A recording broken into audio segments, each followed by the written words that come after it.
Hi, Loy from loymachedo.com. Today is the 7th of April 2014 at 11:56 in the morning. I happened to get a couple of questions from the A+ student group who wanted me to, my dog is here, he's down, they wanted me to answer a couple of questions because I asked them if there's any questions they'd like to ask. So here are the questions. First with Vinay Hirani.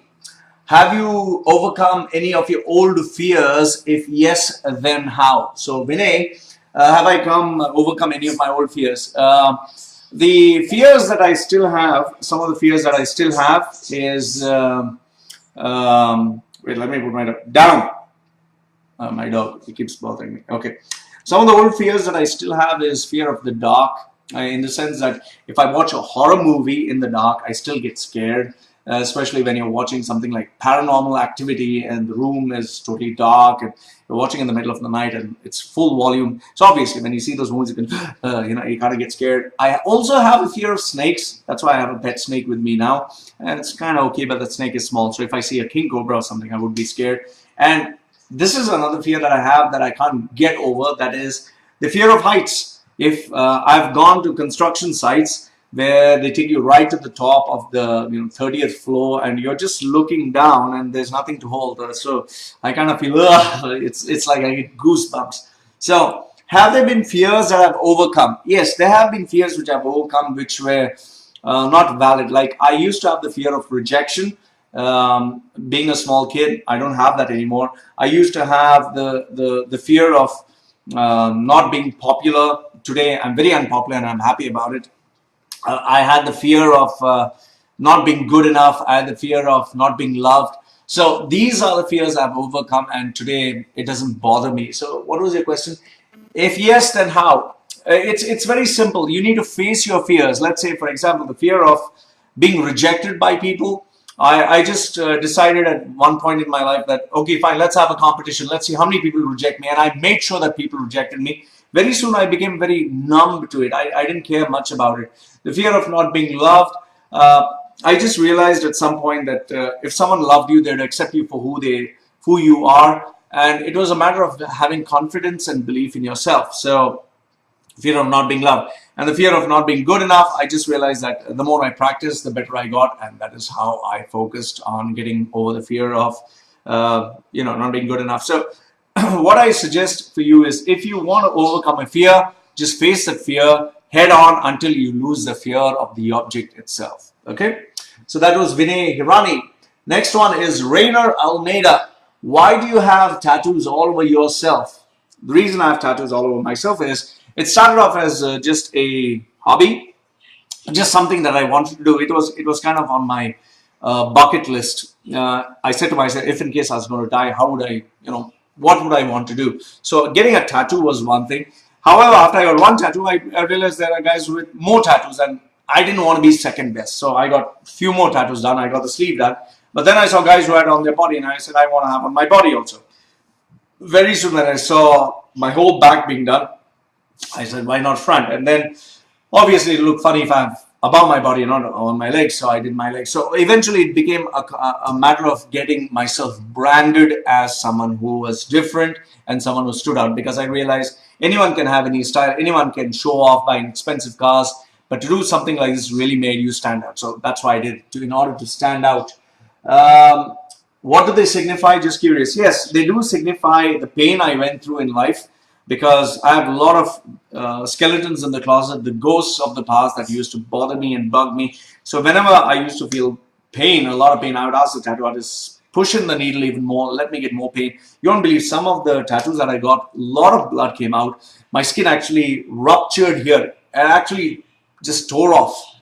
And the tattoo artist was stunned. I said, relax, no problem. So these tattoos here got really pushed, the needle got pushed in really bad. I was bleeding a lot. I ended up with fever for almost 7 days. So yes, those are tattoos that kind of signify me overcoming pain and trying to forget pain. But I wouldn't recommend anyone doing that. Don't do that. I was just plain old lucky and extremely stupid to try to attempt to risk something like that, but I got away. So don't do it. Okay, so that was Rayner Almeida with the question of with the question about why I got myself tattooed. Next one, Alien Joe James. put this in your video for no reason. Okay, Alien Joe James, I put your statement in for no reason. I hope you're happy. Okay, fine. The next one, Rahul Rajan. How did the idea of becoming a personal branding come to your mind? I like that question, Rahul. You are a smart guy. Now, you need to understand that, when I got into the training business, when I got into the speaking business, the coaching business, what I realized is everyone was a coach. They were coaches. Everyone said, I'm a coach. So I realized, okay, if I'm like them, how do I stand out? And then I decided, okay, fine, I'll become an NLP coach, neuro-linguistic programming coach. And I realized everyone was an NLP coach.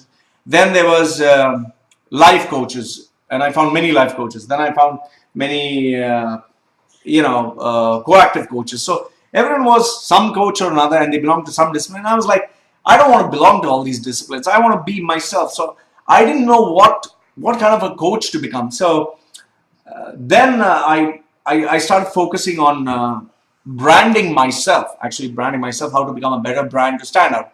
So I started investing in education, learning, and reading. And eventually I just realized that, okay, I'm trying to be a brand.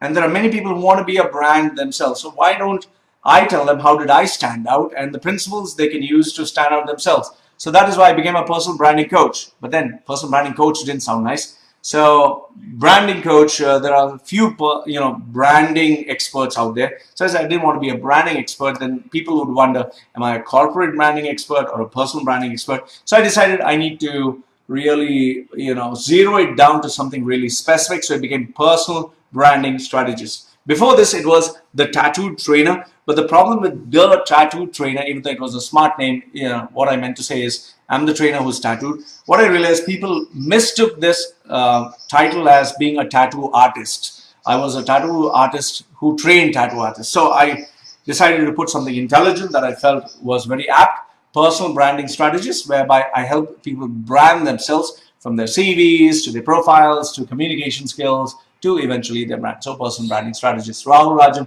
it's a very good question. I like it. Okay. Perseus, my favorite, Perseus Tadiwala. Yeah, nice name. Perseus Tadiwala. Okay. Do you think it's possible to completely remove, do you think it's possible to completely remove a memory as you don't even know it happened? Is it possible to remove a memory? Yes, if you suffer from, I don't know, is it Alzheimer's? Or if you suffer from a blow to your head, or if you suffer from, kind of memory loss or something like that. However, if you're looking for something where you can consciously remove something from your mind, I don't think it's possible. However, if you want to reduce the impact of that incident or event, like let's say you had a breakup and you don't want to think about it anymore, you need to keep following the swish pattern. What is the swish pattern? Let's say you know Shirley. Okay, let's a fake name. You know Shirley, or let's say, for example, my case, I had a girlfriend named Shirley, and I was madly in love with her. So every time I used to think of Shirley, I would think of beautiful hair, beautiful skin, beautiful body, romantic times, beautiful moments, and that would make me really love Shirley's memory. However, if I would replace Shirley's memory with something horrific that happened, something really brutal that happened, something that I didn't like, something that would hurt me all the while, and I keep repeating this memory, the scenes and the incidents, eventually I would not have those sub-modalities coming in when I think of Shirley. Another example, think of pizza. You think of pizza, you get a steamy, crusty piece of bread with nice steamed tomatoes, onions, steaming cheese which melts in your mouth, pieces of meat or delicacies on the top. However, if I were to replace this image of pizza with someone vomiting on top of the pizza, someone shitting and defecating on the pizza, and I serve it to you with the smelly shit, that's it. Obviously, you not enjoy pizza. I'm sure now you got disgusted. So if you keep replacing a memory over and over again through training your mind through, it's called the swish pattern, eventually that memory fades and a new memory is created. So yes, you can get rid of a memory by replacing it. However, you cannot completely forget it. So good question, Perseus. As usual, you always give me something to think about. Next one, Abhishek Garag. Okay, some tips for students, because the new academic year has just started. Well, take it easy, because it's bloody just school. It's another bloody year. And remember this, as the years go by, you are not going to get those years again. Enjoy those years of your school. Once you cross school, you might think, hey, I enjoy, forget school, I'm going to college. You might be excited. However, once you move to so, college. Then when you look back, you'll be like, I miss my school days. And once you start working, you'll never get those beautiful days again. I miss my school. I miss my college life with whatever little bit was there of college, which I dropped out.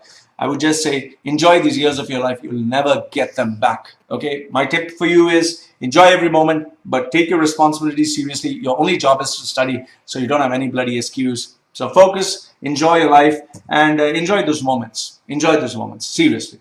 Okay. And the last one, Freddie Flavian. Can you suggest some good books on science? Okay, the books which I recommend in science is from evolutionary biologist, that is Richard Dawkins. If you want books on neuroscience or cognitive psychology, which is my favorite, buy the books from Jonah Lehrer or Sam Harris. These are the books which I recommend in terms of science. Go to Amazon.com, just type the name Sam Harris, Jonah Lehrer, or Richard Dawkins. These are some of my favorite authors in terms of science. Even Carl Sagan. Carl Sagan is definitely good. Tyson V. Grass is also very good. Michio Kaku is also very good. So these are the authors which I recommend. Anyway, these are the questions asked to Loy Machedo on loymachedo.com's A+ group page. Thank you very much for asking me these questions. Any other questions, send me and I'll definitely put up a YouTube video if it is required. Goodbye for now and keep those questions ready.